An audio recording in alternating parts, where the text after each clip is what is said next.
আসসালামু আলাইকুম। আমাদের সর্বশেষ পৃষ্ঠাটা রেকর্ড করার শেষ করার আগেই আমাদের রেকর্ডটা বন্ধ হয়ে গেছে। এজন্য সেটা আরেকবার একটু বলে দিই। আমাদের আচ্ছা, আমরা ফাসাদ শব্দ, বালাগাত শব্দ চিনেছি।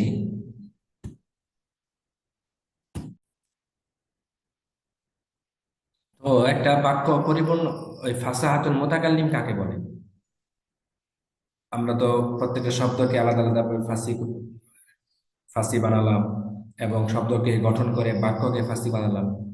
ফাসাহাতুল মুতাকাল্লিম হলো সেই অভ্যন্তরীণ যোগ্যতা যার মাধ্যমে একজন বক্তা যে কোনো বিষয়ে সাবলীলভাবে এবং অনায়াসে বিশুদ্ধ কালামের দ্বারা নিজের উদ্দিষ্ট ভাব ও মর্ম প্রকাশ করতে সক্ষম হন। বক্তার যোগ্যতা হলো সেই কারিগর যিনি ত্রুটিমুক্ত শব্দ ও বাক্য দিয়ে নিখুঁত অলংকারপূর্ণ ইমারত তৈরি করেন। ফাসাহাত হলো তার হাতিয়ার, আর বালাগাত হলো তার সফল প্রয়োগ। অর্থাৎ হাতিয়ার যদি কারো হাতে না থাকে, সে প্রয়োগ করবে কিভাবে?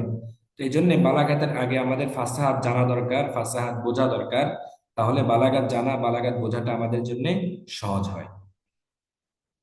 তো এই বালাগাতের মধ্যে এই এই তিনটা বিষয় মানে ফাসাহাতুল মুতাকাল্লিমের মধ্যে গুরুত্বপূর্ণ তিনটা বিষয়। একটা হলো মুতাকাল্লিমের নির্বাচিত প্রত্যেকটা শব্দ বিশুদ্ধ হওয়া লাগবে।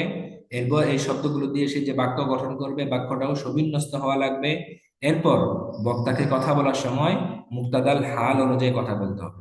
এই তিনটা বিষয়, এই তিনটা যোগ্যতা যার মধ্যে থাকবে, তার কথাকেই ধরা হবে যে তার কথা হলো ফাসাহাত পূর্ণ, বালাগাত পূর্ণ।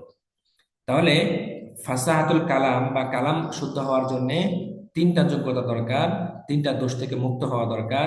একটা হলো তানাফুরুল কালিমাত, অর্থাৎ শব্দগুলো পারস্পরিকভাবে এমন ভাবে নিয়ে আসা যেন শব্দ উচ্চারণ করতে কঠিন না হয়, কষ্ট না হয়।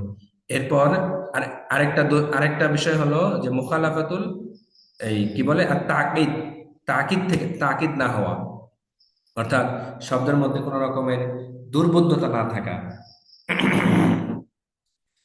আর এটা আবার দুই প্রকার হতে পারে, আর তাকিদুল লফজি আর তাকিদুল মানবী।